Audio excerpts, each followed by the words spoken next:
Good day. I'm Megan Fenter from Cambridge Academy in grade 9. I will be reading a piece from Sierlemoen by Jaco Jacobs. Goeiemôre, skoolgaande aardelinge. Julle luister weer na Psycho Bob en Willem. Dis 'n heerlike sonskyndag. Die temperatuur is 19 grade Celsius en geen reën word voorspel nie. Ideale toestande vir wiskunde, wintersport en ander sosiale aanvaarbare vorme van breinspoeling. Bonkie kom sit met 'n sug langs my en sy. As ek daai fisiese wetenskap toets deur is, vreet ek my drankie op. Ek hoop vir jou part is nie nodig nie. Die simbole kan dalk moeilik afgaan. Sy skud haar kop mismoedig en glimlag darm skeef weg vir my grappie.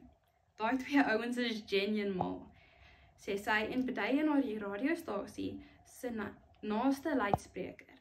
Ek grinnik.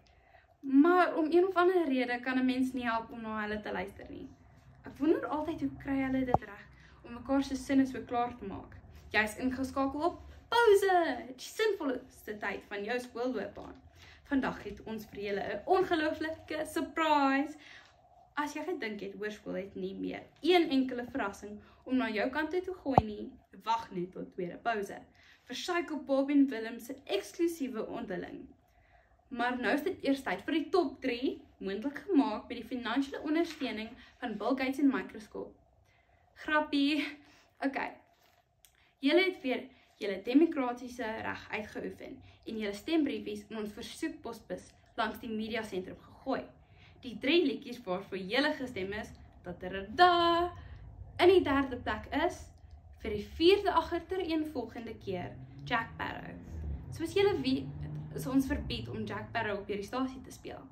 Soos julle ook al weet, vervang ons die verbode liedjies met gewilde, heilesome Afrikaans trekkers van Tuka. In die 3de posisie op vandag se top 3 het ons dus vir Blessed Bridges met Ruiter van die Wynkie in staan vir Jack Sparrow. 'n Paar mense kreun hardop toe die liedjie begin. Daai twee ouens is weird. Ek kyk verbaas op. Is my oë besig om my te bedrieg? Frik en 2 van sy pelle. Frikkie, sê Bongie verbaas. Wat 'n verrassing. Kan jy glo mense luister na hierdie kampsige radiostasie? Vra Frik. Ek dink hulle is nogal okay, sê Bongie. Dit klink glad nie of sy dink dit is vreemd dat Frik uit die bloute met ons kom gesels nie. Wat dink julle is die verrassing? Vra Frik. As ons weet is dit mos nie 'n verrassing nie. Bongie kry dit vraggies reg om nie sarkasties te klink nie. Ons sal maar moet wag tot tweede pouse.